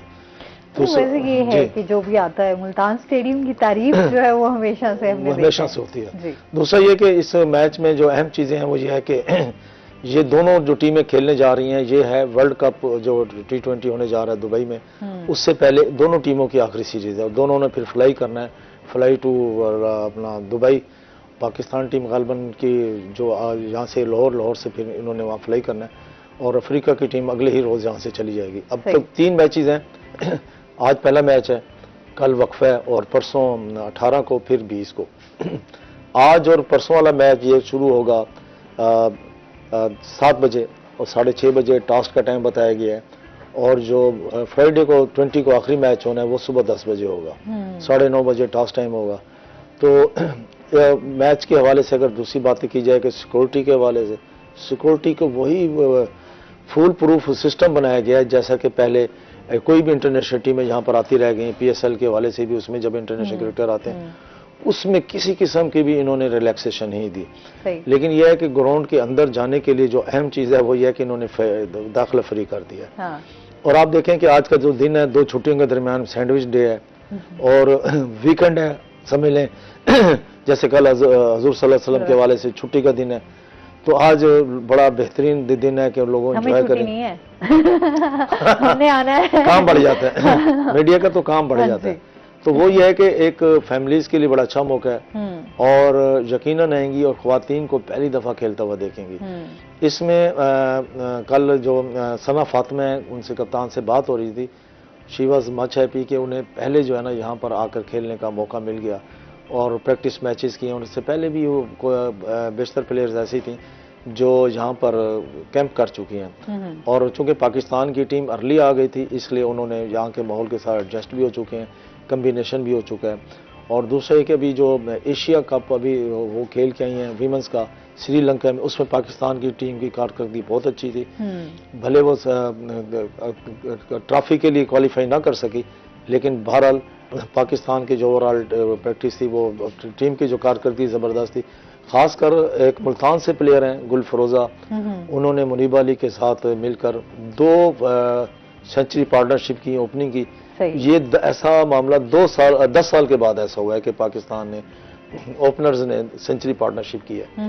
तो और दूसरा गुल फरोजा का ताल्लुक मुल्तान से है, और वो गालबन 2010 से वो क्रिकेट के अलावा। अच्छा, इनकी डिटेल जो है वो हम ब्रेक के बाद डिस्कस करेंगे। नाज़रीन, अभी हमने ब्रेक पे जाना है, हमारे साथ रहिएगा।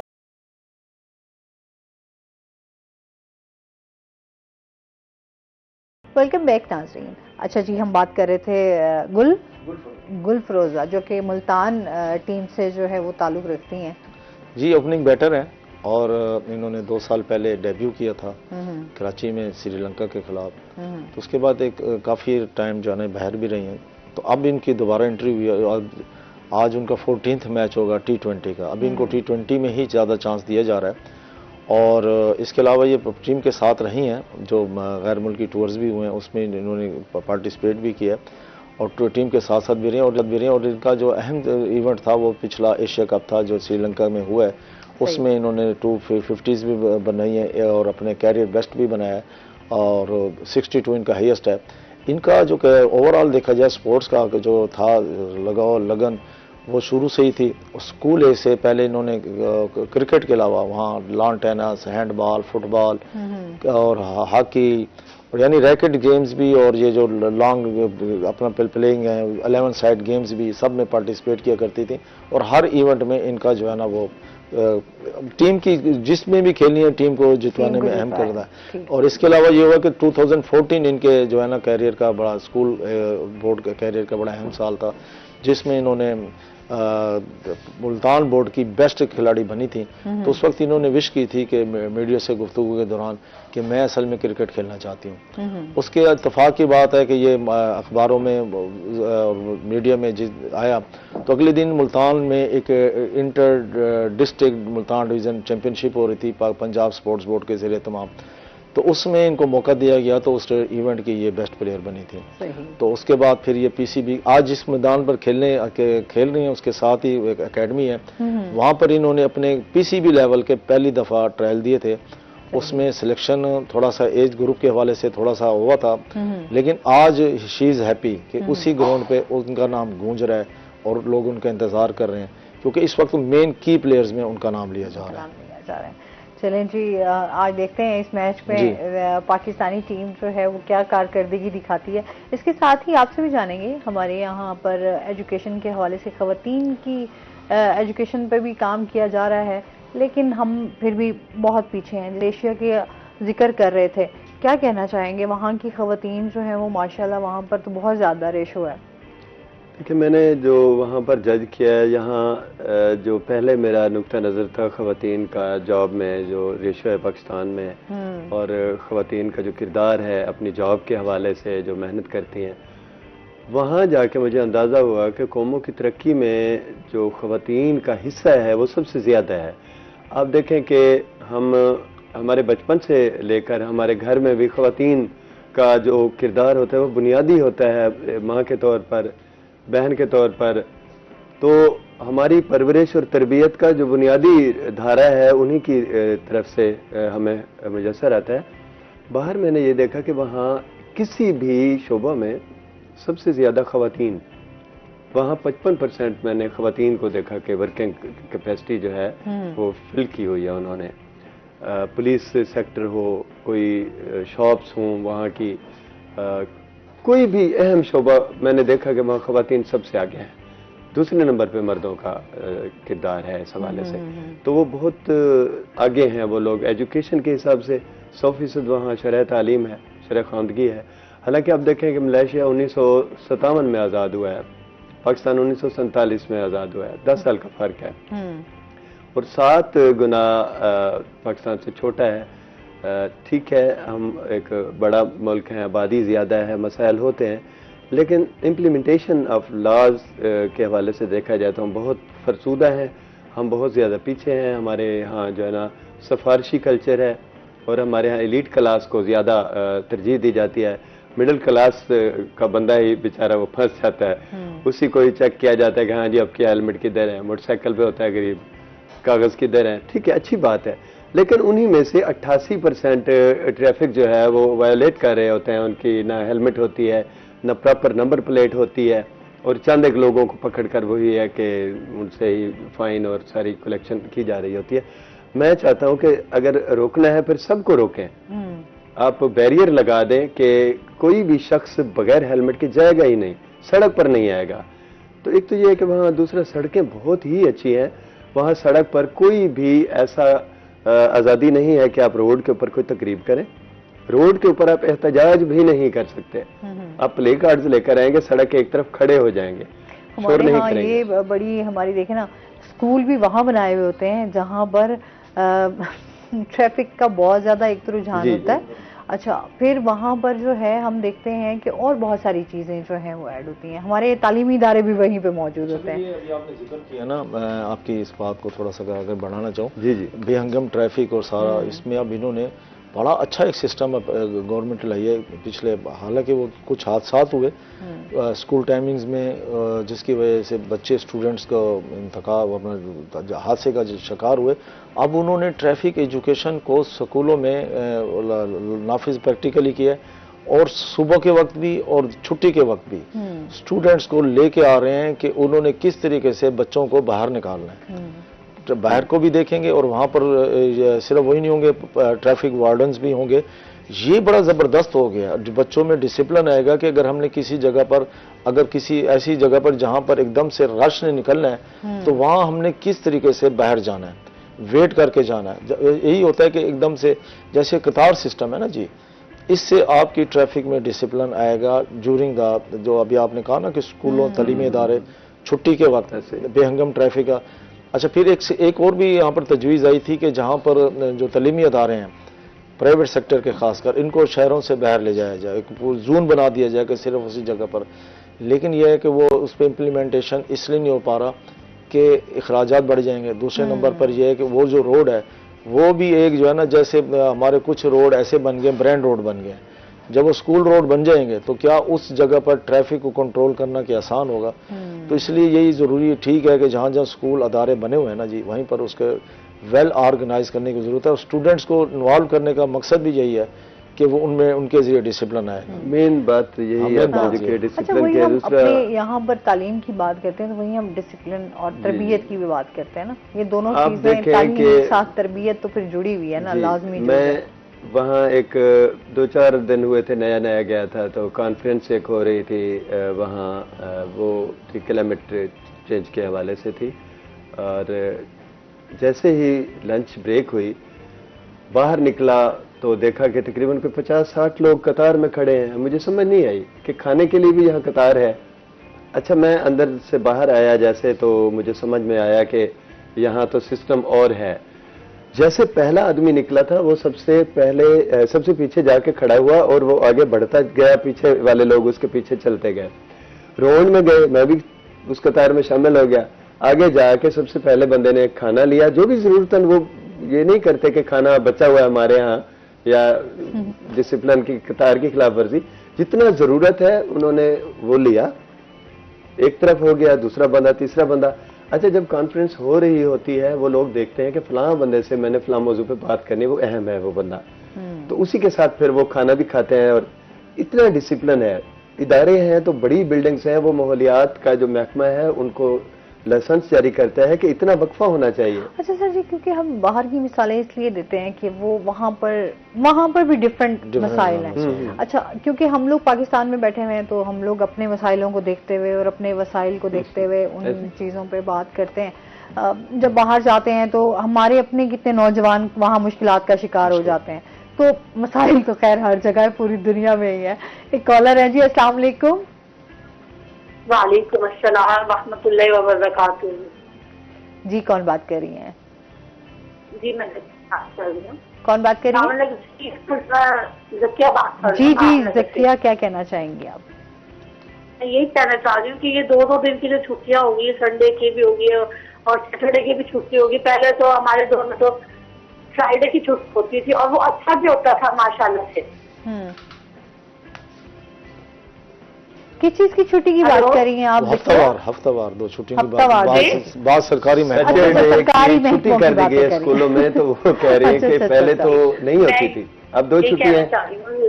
तालीम का बेहतर करना चाहिए और छुट्टी सिर्फ और जुम्मे की करे। मैं तो ये कह रही हूँ। और मुल्तान मेरा पसंदीदा शहर है, इधर मेरी बहनोई है, तो मुल्तान हम वैसे भी बहुत पसंद है। ठीक है जी, बहुत शुक्रिया कॉल करने का। अच्छा, क्योंकि हमारे यहाँ छुट्टियों के ऊपर हमेशा छुट्टियां चाहते भी हैं और छुट्टियों के ऊपर बात करने की छुट्टियां हो रही भी नहीं चाहिए। किसी हाल में जो है ना, हम भी खुश नहीं है। वैसे इस बात में मजीद बात करेंगे। नाज़रीन, अभी हमने जाना ब्रेक पे, हमारे साथ रहिएगा।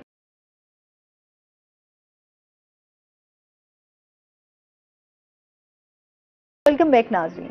अच्छा जी, जिस तरीके से हम बात कर रहे थे कि हमारे नौजवानों को, तलबा को जो है वो बहुत सारे मसाइल का भी सामना है, चैलेंजेस का भी सामना है।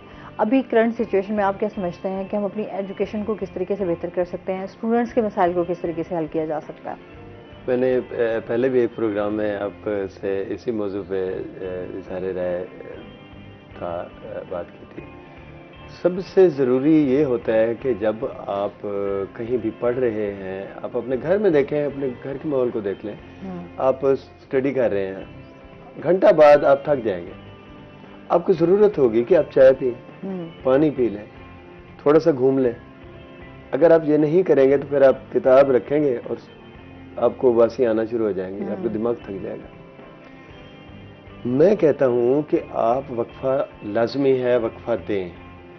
आप 2 घंटे किसी भी इदारे में तालीम मुकम्मल हो गई है, 2.5 घंटा मुकम्मल हो गई, दरमियान में एक वक्फा दें, आधे घंटे का दे दें। बच्चों को कहें कि आपकी हाजिरी मस्ट है, बल्कि हाजिरी ही आपकी उसी वक्त दोबारा चेक होगी या ली जाएगी सेकंड टाइम में, पहले 2.5 घंटे के बाद, कि वो जाएं कैंटीन पे जाएं या अपनी चीज़ें लंच साथ लेकर आएँ, कोई हर्ज नहीं, घर से बनवा के ले आएँ, वो रिफ्रेश हो जाएंगे, उनका दिल नहीं करेगा फिर घर भागने को।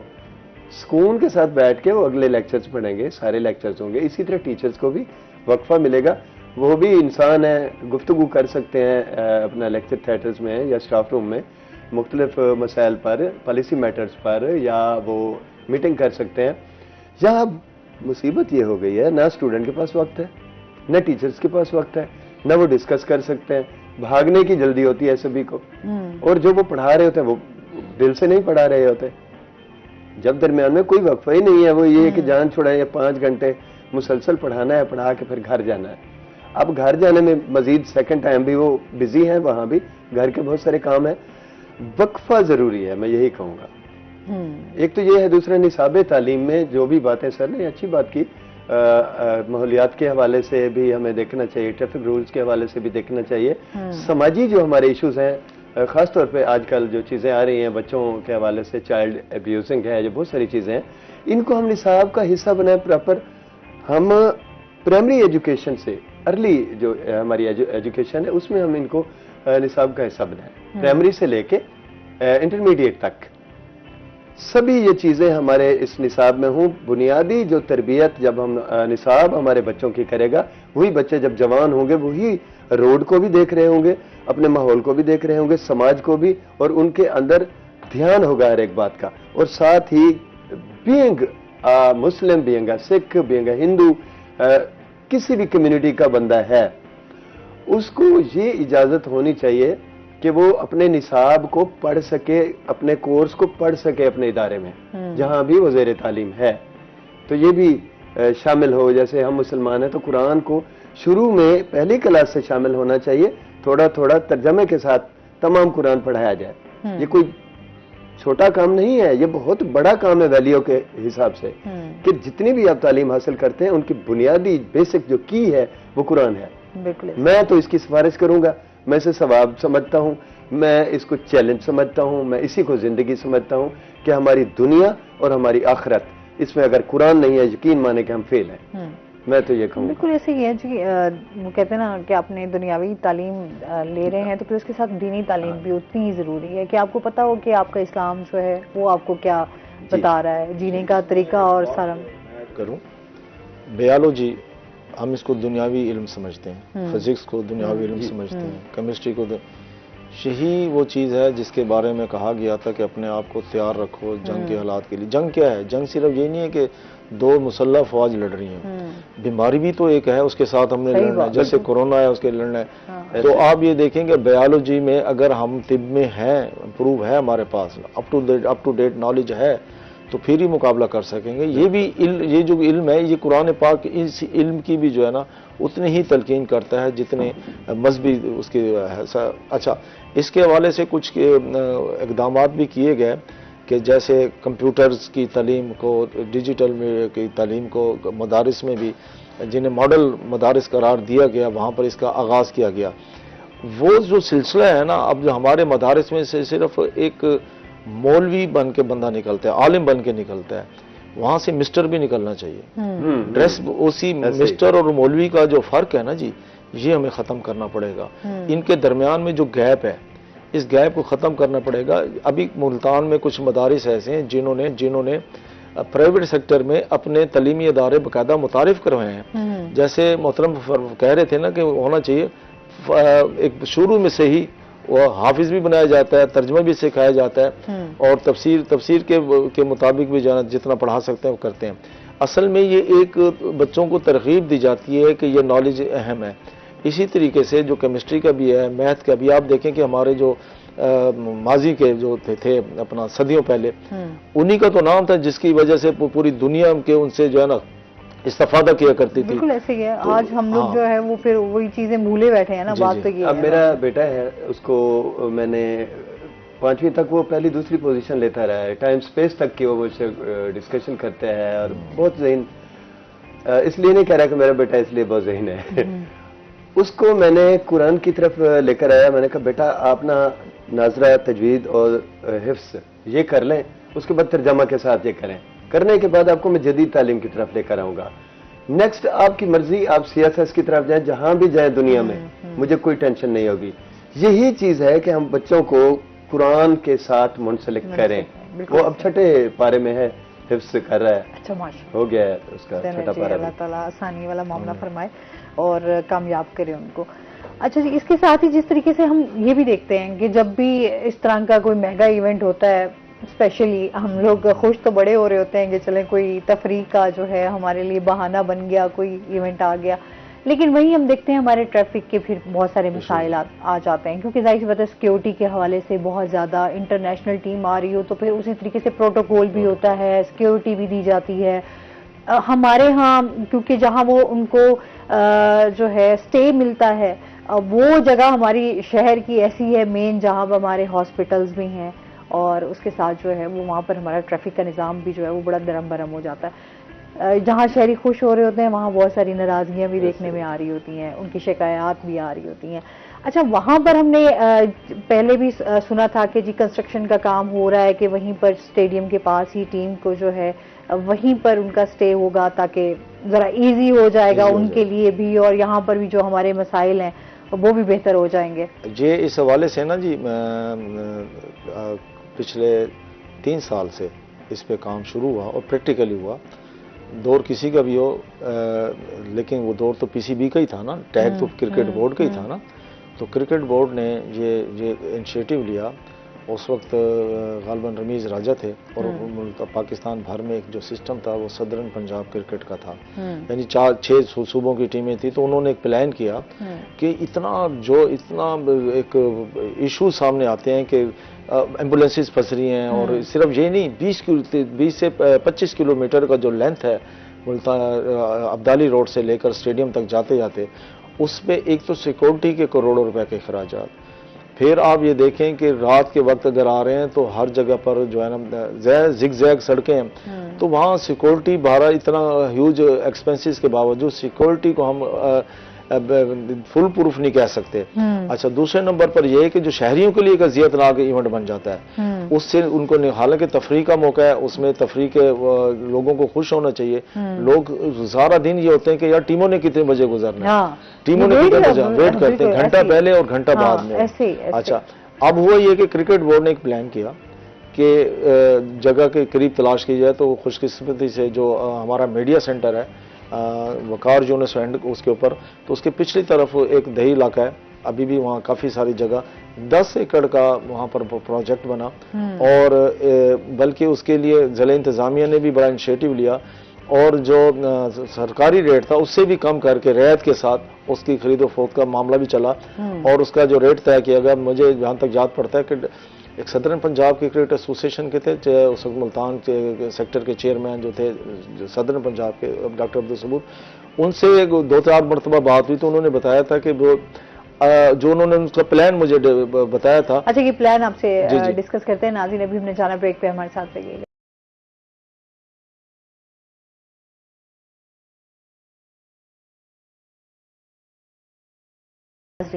जी, हम वहीं से डिस्कशन स्टार्ट करते हैं। वो मैं ये बता रहा था कि उन्होंने डॉक्टर मोहम्मद अब्दुल सबूर थे, उन्होंने डिस्कस किया था, बताया था चूँकि वो मुल्तान में इस पीसीबी के नुमाइंदे की हैसियत से ज़िले इंतज़ामिया के साथ भी अटैच थे। तो उन्होंने बताया था कि बाकायदा तौर पर एकड़ के हिसाब से 1 करोड़ गालबन था, कोई पता चला था कि 1 करोड़ फी एकड़ के हिसाब से रेट भी तय हो गया था। इतनी बड़ी रकम नहीं थी। तो उससे होना यह था कि वहीं पे अगर वो उस वक्त शुरू हो जाता प्रोजेक्ट जब बता रहे थे, तो अब तक उसका ये सूरत हाल होती कि भाई जो जितना हमारा खर्चा एक मैचेस पे होता है उन एक्सपेंसेस को भी अगर शामिल कर लें तो वो तो हमें मुफ्त में, जैसे कहते हैं कि यार 16 लगवा लो तो अगले बिजली के बिल फ्री हैं। तो और सबसे बड़ी अहम बात ये थी कि जो लोगों को एक टेंशन अजियत होती है ना जी, उससे जान छोड़ी जाती है और ये हमें करना पड़ेगा कि अभी तो वहाँ पर जगह मौजूद है, अब वो डंप हुआ पड़ा है उस प्रोजेक्ट को। अब मोहतरम मोहसिन नकवी साहब जैसे उन्होंने लाहौर, पिंडी और कराची का स्टेडियम किया है, तो इसके अपग्रेडेशन की तरफ जब आएँ तो वो उस प्रोजेक्ट को भी उनके पास सारी दस्तावेज़ात मौजूद होंगी, उसको टेकअप किया जा सकता है। उसको टेकअप करने से सबसे बड़ा फ़ायदा ये होगा कि टीमों की जो सिक्योरिटी है वो बिल्कुल फुल प्रूफ हो जाएगी। वहीं स्टेडियम के साथ ही वो होटल और रेजिडेंस और अप टू मार्क आईसीसी के जो भी उनके हैं एसओपीज हैं उसके मुताबिक। और इसके साथ अच्छा फिर पीसीबी के अपने खराजात बहुत जो है ना करोड़ों रुपए के जो एक्स्ट्रा देने पड़ते हैं वो भी बच जाएंगे, ये इस हवाले से है। और दूसरा है कि जो सिक्योरिटी के अब जैसे आज मैच होने वाला है, भले फैमिलीज आएंगी भी सही देखने भी आएंगी, लेकिन उन्हें जब 3-4 किलोमीटर दूर एक जहाँ पर पार्किंग इनको दी गई है वहाँ पे गाड़ियाँ तो वहीं खड़ी करनी पड़ेंगी, वीडा के जरिए भी आएंगी। उस वक्त तो इतना महसूस नहीं हो रहा होता, लेकिन जब मैच खत्म होता है, मैच खत्म होने के बाद जो होता है तो वो गाड़ियाँ जो होती हैं वो कम पड़ जाती हैं। सब चाहते हैं कि हम ही इसी गाड़ी में बैठ कर जाएं। भले ख्वातीन की वो 1-2 बसें अलग भी कर देते हैं, लेकिन उसके बावजूद भी वो जो एक रश होता है, हड़ बूम मचता है ना जी, वो बड़ा खराब करता है। बच्चे भी होते हैं, साथ होते हैं, तो वो जो मजा है ना वो मैच देख के आने का वो किरकिरा हो जाता है। हाँ, ये बात तो है। अच्छा, वो क्योंकि एकदम से सारा रश जो है वो एकदम ही बाहर निकलना स्टार्ट हो जाता है, जिसकी वजह से फिर बहुत सारा फिर हम लोग जो है ना वो परेशानी और मुश्किलात जो है वो फिर हमें देखनी पड़ती हैं। अच्छा, आप क्या समझते हैं आज की गेम जो है वो पाकिस्तानी टीम हमारी जो है वुमेन्स टीम वो जीतेगी, या फिर आपको लगता है कि जरा अफ्रीकन टीम जो है वो जरा? अच्छा, अगर हम मुकाबले की बात करें तो अफ्रीका की जो रैंकिंग पाकिस्तान से बेहतर है, लेकिन अगर पाकिस्तान की होम सीरीज के हिसाब से देखा जाए तो पिछली एक जो सीरीज पाकिस्तान में खेली गई थी उसमें पाकिस्तान ने जनूबी अफ्रीका को 3-0 से हराया था T20 सीरीज में। तो इस हवाले से अब जाहिर है उन्होंने अपनी खामियों को देखा भी होगा, और उनकी टीम में भी कुछ नए प्लेयर्स भी हैं, तो इन तमाम चीज़ों को देखे आना पड़ता है। फिर हर मैच का एक अलग से माहौल और पैशन होता है। तो नो डाउट पाकिस्तान को इस लिहाज से तो एज हासिल है कि पाकिस्तानी टीम को जो नफसियाती बर्तरी होती है, होम ग्राउंड का जैसे को होता है एडवांटेज होता है वो भी, और जो पिछली सीरीज़ को देख करके हमने इनको पहले भी हराया था, अभी भी हराना इनको मुश्किल नहीं है। और पाकिस्तान की टीम में जैसे चंद नई लड़कियां भी हैं, तो इसमें निदा डार जैसी प्लेयर भी मौजूद है जो जिसको वाकई हकीकत में कहा जा सकता है मिडिल ऑर्डर में भी, और वो अपना अहम रोल प्ले करती हैं और हर मैच में परफॉर्म करती हैं। उनका परफॉर्मिंग जो एवरेज है वो इम्प्रेसिव है। और इसके अलावा जब बॉलिंग आता है, कोई आउट करना है, तो गोल्डन आर्म की तरह उनकी परफॉर्मेंस उसमें भी होती है। फील्डर भी अच्छी हैं, तो उनकी मौजूदगी साबिक कप्तान भी हैं, जो लास्ट पाकिस्तान से फातिमा सना से पहले आखिरी कप्तान वही थी, तो उनकी यहाँ मौजूदगी टीम के लिए भी बड़ा हौसला अफजा होगी। दूसरा ये कि ये जो मुल्तान का जो पिच है और जो ग्राउंड है, इसके हवाले से जो बराह रास्त तो वो हमें नहीं बताते ना पाबंदी के हवाले से, लेकिन यह है कि ऐसी एक स्पोर्टिंग पिच होगी जिसमें बैटर्स को ज़्यादा मदद मिलेगी और ये अच्छा जो है ना स्कोरिंग जो है ना मैच होगा। सही, चलिए जी, इंशाल्लाह देखते हैं जी अब आज का दिन जो है वो कैसा गुजरता है, तो वो हम सुबह इंशाल्लाह आपसे डिस्कस भी करेंगे। सर, आप क्या कहना चाहेंगे हमारे स्टूडेंट्स के हवाले से भी, स्टूडेंट्स को जो है वो क्या करना चाहिए? स्टूडेंट के लिए इस वक्त जो सबसे ज़्यादा मैं तो क्योंकि एडमिशन्स भी हो रहे हैं और हमारे यहाँ जो है वो सबसे ज़्यादा मसला ये आता है कि स्टूडेंट्स जो हैं वो बहुत ज़्यादा कन्फ्यूजन का शिकार भी रहते हैं। हमारे यहाँ ये होता है कि देखा देखी बहुत चलता है कि अच्छा फलां का बच्चा जो है वो इतने मार्क्स ले गया है, उसने फलां सब्जेक्ट रख लिया है, तो हम लोगों को नहीं आइडिया होता कि हमारे बच्चे में आया वो उतनी कैपेसिटी है कि वो पढ़ सकता है, वो उतने मार्क्स ले सकता है। लेकिन हमारे यहाँ ये है कि चीज़ें जो हैं पेरेंट्स, क्योंकि उनकी ख्वाहिशात जो हैं वो होती हैं, बच्चों के साथ एक्सपेक्टेशंस जुड़ी हुई होती हैं, लेकिन ज़रूरी नहीं होता कि वही ख्वाहिशात जो हैं वो तमाम की तमाम पूरी भी हो सकें, तो बच्चों को बहुत कुछ झेलना पड़ता है। मार्क्स अपनी जगह बहुत अहमियत रखते हैं, लेकिन मैं ये समझता हूँ कि मार्क्स से ज़्यादा जो अहम है वो अचीवमेंट्स हैं, और बच्चों की जो तरबियत हम करते हैं उसमें बच्चे का टैलेंट देखा जाता है। हम मार्क्स के हवाले से देखें, एक बच्चे ने 1000 से ज़्यादा मार्क्स ले लिए हैं, अगर वही बच्चा इंटरव्यू में बैठेगा और उसकी तरबियत उस महकमे के मुताबिक नहीं होगी, या वो इतना ज़्यादा ज़हीन नहीं होगा, जहानत नंबरों में नहीं होती, वो स्किल उसमें भी होती है, और मैच्योरिटी के हवाले से भी होती है, एटीट्यूड के हवाले से भी होती है, और एक लेवल होता है इंटेलेक्चुअल लेवल, उसके हवाले से भी होता है कि वेट लेवल है या उसमें खुश्की है। तो अगर बच्चे की तरबियत हम इस तरह करते हैं कि वो जिस महकमे में जाना चाहता है, हम सबसे पहले उससे पूछे कि क्या करना है। क्या है। कैरियर अच्छा, काउंसलिंग की बात, कैरियर, हाँ, टाइम कैरियर हमारे पास काउंसलिंग, बहुत जी। शॉर्ट है। बहुत शुक्रिया आपका। बस। हाँ जी, बहुत शुक्रिया सर, आपका भी बहुत शुक्रिया। इसके साथ ही Thank you. नाजरीन, आज का प्रोग्राम यहीं पर खत्म हुआ। अपना बहुत सारा ख्याल रखिएगा, दुआ में याद रखिएगा। इंशाल्लाह जिंदगी ने साथ दिया तो सुबह आपसे फिर मुलाकात होगी। अल्लाह हाफिज।